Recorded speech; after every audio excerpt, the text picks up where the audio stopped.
জাতীয় সঙ্গীতে পরিবর্তন এনেছে যেসব দেশ, কিন্তু কেন? জাতীয় সঙ্গীত প্রতিটি দেশের জন্য গৌরবময় প্রতীক। এটি শুধু গান নয়, বরং একটি দেশের ইতিহাস, ঐতিহ্য, সংস্কৃতি এবং মূল্যবোধের প্রতিচ্ছবি। তবে সময়ের সঙ্গে পাল্লা দিয়ে কিছু দেশ তাদের জাতীয় সঙ্গীতে পরিবর্তন এনেছে, যা শুধু একটি সঙ্গীতের পরিবর্তন নয়, বরং দেশের রাজনৈতিক, সামাজিক ও ঐতিহাসিক পরিবর্তনের প্রতিফলন।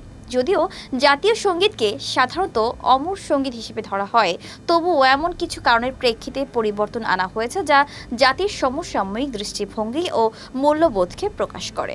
আরও আমরা সেই সব দেশের দিকে নজর দেব যারা তাদের জাতীয় সঙ্গীতে পরিবর্তন এনেছে এবং তা করার পেছনের কারণগুলো আলোচনা করব। শুরুতে কেন জাতীয় সঙ্গীতে পরিবর্তন প্রয়োজন হয়? জাতীয় সঙ্গীতে পরিবর্তন আনার কারণ সাধারণত ঐতিহাসিক, রাজনৈতিক অথবা সামাজিক হতে পারে।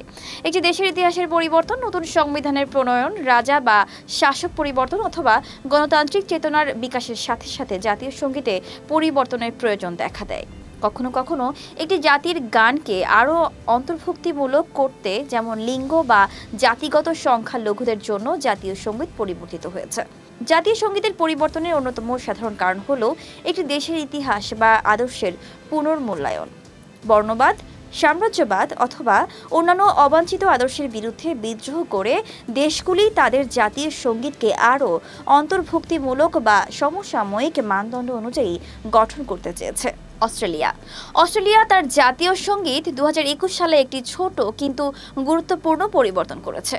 পূর্বে গানটির একটি লাইন ছিল, for we are young and free, যা হাজার বছরের পুরনো আদিবাসী সংস্কৃতিকে উপেক্ষা করেছিল বলে সমালোচিত হয়েছিল। অস্ট্রেলিয়ার আদিবাসী জনগোষ্ঠী 60,000 বছরের পুরনো, তাই ইয়াং শব্দটি তাদের ইতিহাসকে অবজ্ঞা করছে বলে অনেকেই মনে করেছিল। দেশটির সরকার এবং নাগরিক সমাজের চাপের কারণে এই লাইনটি পরিবর্তন করে for we are one and free করা হয়েছে। এই পরিবর্তনটি শুধু জাতীয় সঙ্গীতকে আরও অন্তর্ভুক্তিমূলক করার উদ্দেশ্য নয়, বরং দেশের একতা এবং ভিন্ন ভিন্ন জাতিগোষ্ঠীর মধ্যে সম্পর্কের প্রতিফলন হিসেবেও দাঁড়িয়েছে। এখানে দেখা যাচ্ছে একটি মাত্র শব্দের পরিবর্তন দেশের সামগ্রিক দর্শনকে কতটা গভীরভাবে প্রকাশ করতে পারে। অস্ট্রেলিয়া তাদের জাতীয় সঙ্গীতে এই পরিবর্তন এনে দেখিয়েছে কিভাবে একটি দেশ তার আদিবাসী জনগোষ্ঠীর প্রতি সম্মান দেখাতে পারে এবং একই সঙ্গে সুন্দর ভবিষ্যতের দিকে এগিয়ে যেতে পারে। কানাডা 2018 সালে কানাডা তাদের জাতীয় সঙ্গীতে ছোট্ট একটি গুরুত্বপূর্ণ পরিবর্তন আনে। আগের গানটির লাইনে ছিল in all the songs command, যা মূলত পুরুষদের উদ্দেশ্যে লেখা। তবে বর্তমান সময়ের জেন্ডার ইকুয়ালিটি ও ন্যায়পরায়ণতার প্রেক্ষাপটে এই শব্দটি নিয়ে ব্যাপক সমালোচনা হয়। নারী সহ সবাইকে অন্তর্ভুক্ত করার জন্য এটি পরিবর্তন করে in all of us command করা হয়েছে। কানাডার এই ছোট্ট পরিবর্তনটি লিঙ্গ বৈষম্যের প্রতি জাতির দৃষ্টিভঙ্গির প্রতিফলন এবং সবার জন্য সমান অধিকারের বার্তা বহন করে। এটি সংস্কার নয়, বরং দেশের সামাজিক ন্যায় বিচারের জন্য প্রতিশ্রুতি এবং আধুনিক বিশ্বের সাথে তাল মিলিয়ে চলার একটি উদাহরণ। দক্ষিণ আফ্রিকার জাতীয় সঙ্গীতে পরিবর্তন আনা হয়েছিল 1997 সালে, যখন দেশটি বর্ণবাদী শাসন থেকে মুক্তি পায়। আগে তাদের জাতীয় সঙ্গীত ছিল ডাই স্ট্রিম, যা মূলত আফ্রিকানস ভাষায় লেখা এবং শ্বেতাঙ্গ শাসনের প্রতীক হিসেবে পরিচিত ছিল। কিন্তু 1994 সালে নেলসন ম্যান্ডেলার নেতৃত্বে দক্ষিণ আফ্রিকা গণতান্ত্রিক শাসনে প্রবেশ করার পর জাতীয় সঙ্গীতে পরিবর্তন আনার প্রয়োজন দেখা দেয়। নতুন জাতীয় সঙ্গীতটি মূলত 5টি ভাষার সংমিশ্রণে গঠিত, জোসা, জুলু, সেসোথো, আফ্রিকানস এবং ইংরেজি। এটি দেশের ভিন্ন ভিন্ন জাতিগোষ্ঠী এবং সংস্কৃতির এক সুন্দর সমন্বয় প্রকাশ করে, যা দক্ষিণ আফ্রিকার নতুন পরিচয়ের বাহক।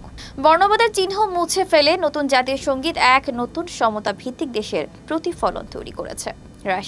রাশিয়া তার জাতীয় সঙ্গীতে পরিবর্তন আনে 2000 সালের প্রেসিডেন্ট ভ্লাদিমির পুতিন সোভিয়েত যুগের পুরনো সুর ফিরিয়ে আনেন। 1991 সালে সোভিয়েত ইউনিয়নের পতনের পর রাশিয়া একটি নতুন জাতীয় সঙ্গীত গ্রহণ করেন।